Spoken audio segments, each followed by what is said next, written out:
Vichy, 7 h du matin, sur les bords de l'Allier. C'est là que s'élanceront près de 700 concurrents, dont Benoît Laguet, notre portrait du jour, pour le compte du championnat d'Europe de triathlon longue distance, plus connu sous le nom d'Ironman. Une épreuve faite de souffrance et de gestion d'efforts. Un vrai défi à taille humaine, qui consiste à parcourir 3 km 800 de natation dans une eau à 20 degrés, 180 km de vélo sur un parcours très roulant avec une moyenne de plus de 30 km à l'heure, et pour finir par un marathon sur 42 km de course à pied. Qu'est-ce qui t'attire particulièrement dans le triathlon et pourquoi le triathlon? Je sais pas, j'ai commencé par le vélo et puis le triathlon ça me plaisait bien. J'ai hésité à le faire pendant longtemps. Ce qui m'a freiné au début c'est surtout la natation parce que je savais pas du tout nager. J'avais jamais nagé de ma vie avant de faire du triathlon. Donc j'ai hésité pendant quelques années avant de me lancer. Puis après j'ai dit bon, comme le vélo j'en ai eu ma claque, j'en avais ras-le-bol, j'avais plus envie de faire de vélo, faire des critériums, ça me saoulait, j'avais plus envie quoi. Donc j'ai dit allez c'est l'occasion, puis on essaye quoi. Ça a été galère au début, la natation surtout. Puis après c'est comme tout, quand tu t'entraînes à force ça vient quoi. Mais c'est bien parce que c'est un sport qui est sympa. Puis c'est pas monotone comme le vélo, t'es sur 3 disciplines. Donc si le jour où tu n'as pas envie de faire de vélo, tu vas courir ou tu vas nager, ou tu peux. C'est pas monotone, tu fais pas toujours la même chose. C'est ça qui est intéressant quoi. Et par rapport à quelle est l'approche que tu as par rapport à la souffrance que engendre ce sport, par rapport au sacrifice que ça peut demander? Après c'est comme tous les sports, hein, tous les sports sont difficiles, après quel que soit le sport que tu fais, c'est difficile. Après la souffrance, après tu apprends à faire avec. C'est sûr que des fois c'est pas facile. C'est qu'avec la préparation Ironman, j'ai quand même fait des grosses semaines, j'étais quasiment à 20 heures par semaine, donc ça fait des très grosses semaines. Quand il faut enchaîner les séances, il y a des jours où tu es complètement claqué.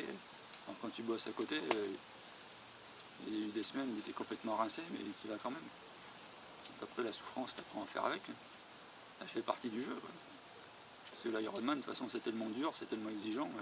Tu sais qu'à un moment donné, tu vas en chier. Quoi. Ouais. Tu sais que tu vas en baver. Quoi. Donc même en étant bien préparé, tu sais que ça va être dur. Donc. Contrairement à des sportifs professionnels qui consacrent leur temps libre et tout leur temps à leur sport, à leur discipline, toi, quelle est l'approche par rapport à ça justement? Alors, tu as un travail à côté, tu fais ça en tant que... C'est pas évident à gérer. Quand il faut gérer ton boulot, les enfants, et l'entraînement derrière, ça te fait des journées de fou. T'as pas le temps de t'ennuyer. C'est sûr que par rapport à un pro, c'est sûr que le pro il a du temps. Il a du temps pour s'entraîner, du temps pour récupérer, donc c'est sûr que rien que ça fait une sacrée différence. Si tu avais, justement, pour aborder ce premier Ironman, quel type de préparation physique, mentale il faut avoir pour vraiment prendre du plaisir sur la distance? Prendre du plaisir il y en aura, mais il y a de la souffrance aussi après. Parce que c'est quand même dur. Et après il faut arriver et il faut du volume, on va dire. Il faut quand même beaucoup d'entraînement. Parce que ne serait-ce que quand tu pars quand tu sais que tu es parti pour 11, 12, 13 heures, voire plus de courses, donc il faut quand même avoir du volume. Donc la fréquence, voilà, c'est quoi la fréquence? Voilà, je faisais 9 séances d'entraînement par semaine. 3 de natation, 3 vélos, 3 de course à pied. Donc ça faisait un volume en gros entre 15 et 20 heures par semaine. Il y a un ordre bien spécifique ou c'est vraiment selon l'envie du jour? J'avais plus ou moins un plan, je savais à peu près ce que j'avais à faire dans la semaine. Et après, je casais les séances comme je pouvais, quoi. En fonction du temps que j'avais, en fonction avec mon travail. Hein. Voilà, quand j'avais un moment, quand je savais que j'avais du moment entre midi et 2, j'allais nager ou j'essayais de jongler avec mon travail. Quoi. Les jours où je pouvais aller faire les plus grosses sorties, les sorties de vélo, surtout le week-end, parce que là c'est là où j'avais le plus de temps. Mais je faisais après en fonction de chaque semaine, j'essayais de caser les séances en fonction de mon emploi du temps de travail. Est-ce que tu as un objectif particulier dans cet Ironman? Est-ce que c'est... Déjà finir. Finir déjà ça sera bien. Après le chrono, je sais que je vais partir sur une base de 11h, 11h15. Si j'arrive à finir dans ces eaux-là, je serai content. Déjà parce que comme c'est bon, je sais que je peux faire mieux. Si on prend tous les temps individuellement, je suis capable de faire beaucoup moins de 11 heures. Mais bon, comme ça va être le premier, après je sais pas trop comment je vais gérer la fatigue ou tout ça, donc je veux pas trop m'enflammer au niveau du chrono, quoi. Donc je me dis si j'arrive à finir entre 11h, 11h15, je serai content. Après si je suis bien, à aller faire moins de 11 heures, je pense que je suis capable de le faire. On verra le déroulement de la course.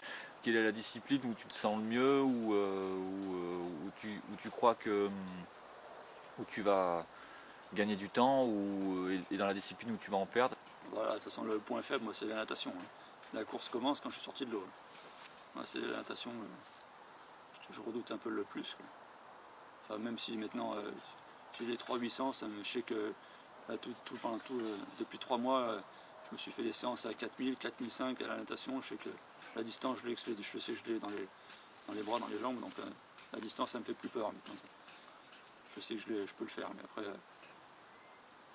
ce qu'il y a, ça va être les conditions. C'est vrai j'appréhende toujours un peu les départs quand tu es 500, 600, 700, un peu les uns sur les autres sur le départ, c'est pas toujours facile, quoi. C'est ça que j'appréhende un peu, quoi. J'aime pas trop quand tu te fais bousculer un peu au départ, vu que je suis pas trop à l'aise dans l'eau, pas trop à l'aise.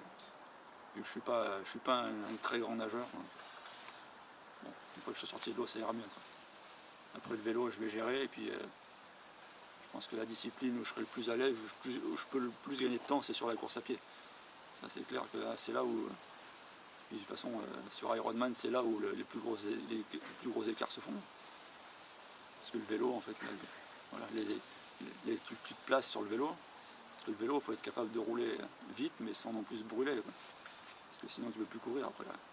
Donc c'est la course à pied qui détermine. C'est là où tu peux vraiment gagner du temps ou en perdre beaucoup, quoi.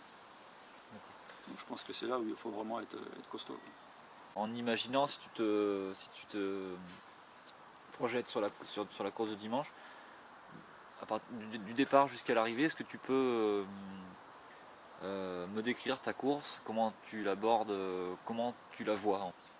Je sais que je vais partir sur les bases, je l'ai dit, à 11h, 11h15. C'est ça. Après la natation, c'est pas là que je vais faire mon effort, je vais gérer la natation pour essayer de sortir pas trop mal. Je me suis fixé à 1h30 en natation, transition comprise, donc bon, j'ai vu large, je pense que je peux faire un peu mieux. On verra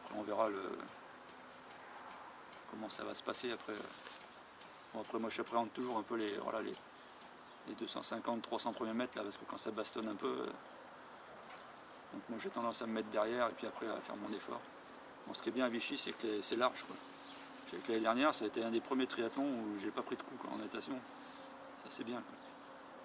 Donc là ça devrait aller. Donc après une fois passé on va dire les 500 premiers mètres, après ça se décante et après tu es plus tranquille pour nager. Puis après la natation, ouais, ça sert d'échauffement, de mise en route, et puis je vais nager à mon rythme et puis je ne vais pas me soucier des autres. C'est pas là que je vais faire mon effort. Juste essayer de sortir pas trop mal et puis sans me noyer, déjà, ce serait pas mal. Et puis après on verra, quoi. Après le vélo,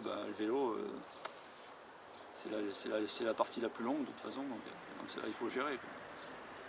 Il faut gérer son effort et puis pas se brûler les ailes et pas s'enflammer non plus, quoi. Même si t'es bien, pas s'enflammer. C'est de pas s'enflammer sur le vélo, quoi. Bon après si je me sens bien et que je peux gratter un peu de temps par rapport à ce que j'ai prévu, ouais, ce qui est pris, après tu peux plus. Ce sera toujours ça de bon, mais je ne veux pas non plus me dépouiller, quoi. Garder du jus pour la course à pied. Sur le vélo, je me dis allez 6h, 5h45, 6h, ça serait pas mal. Transition comprise. Et après le marathon, là de toute façon tu vas aborder le marathon avec déjà j'ai pratiquement plus de 6 heures d'effort dans les jambes. Donc après il faut essayer de gérer là pareil. Essayer de partir sur une base de 3,30 et puis c'est de tenir comme ça, peut-être pendant les deux, trois premiers tours, et puis le dernier tour, si je joue encore des jus, bah, tu lâches tout ce qui reste, quoi. Enfin, si je peux encore courir à ce moment-là, on verra. Justement, là, par rapport à la course, est-ce que tu as une alimentation particulière? Est-ce que tu as prévu déjà ton rythme comment dire, de ravitaillement? Est-ce que ou c'est vraiment au feeling? Comment tu te sens dans le jour de la course? Non, j'ai plus ou moins prévu. Je sais que moi j'ai pas un gros appétit, je mange pas beaucoup, mais bon, sur un truc comme ça, tu es quand même obligé de t'alimenter parce que sinon tu vas pas au bout. De toute façon, c'est sur le vélo qu'il faut manger le plus. Parce que de toute façon, en natation, dans l'eau, tu peux pas boire, tu peux pas manger, donc ça, la natation, c'est mort. Donc c'est sur le vélo qu'il faut. Et puis en course à pied, c'est pas facile non plus. En course à pied, tu peux vraiment prendre que du liquide ou des gels parce que tu peux pas manger solide en course à pied, c'est difficile. Tu es obligé de marcher, quoi. Donc c'est vraiment sur le vélo qu'il faut profiter du vélo pour emmagasiner et pour manger. Et puis surtout pas oublier de manger et de boire sur le vélo, quoi. Parce que sinon après c'est sur la course à pied que tu le payes, quoi. Donc c'est là où il faut vraiment profiter pour bien t'alimenter et pas te brûler, quoi. Il y a plein de choses qui peuvent se passer dans la tête. Ah bah, Est-ce que le mental, à quoi tu penses à ce moment-là? Qu'est-ce qui peut t'emmener au bout sans problème? tout ou à rien, quoi. C'est de penser, quand tu commences à être mal, tu essaies de penser à autre chose. N'importe quoi, rien de particulier, mais bon, n'importe quoi. Ouais. Juste histoire de te distraire, de dire, pour oublier, essayer de passer les moments difficiles et puis passer au-dessus, quoi. Tu penses aux enfants, tu penses à des trucs, à des conneries, puis voilà, une chanson, tu te penses, juste histoire de te distraire et de dire, te forcer à continuer. Quand t'es fatigué, après c'est le mental qui tient, quoi.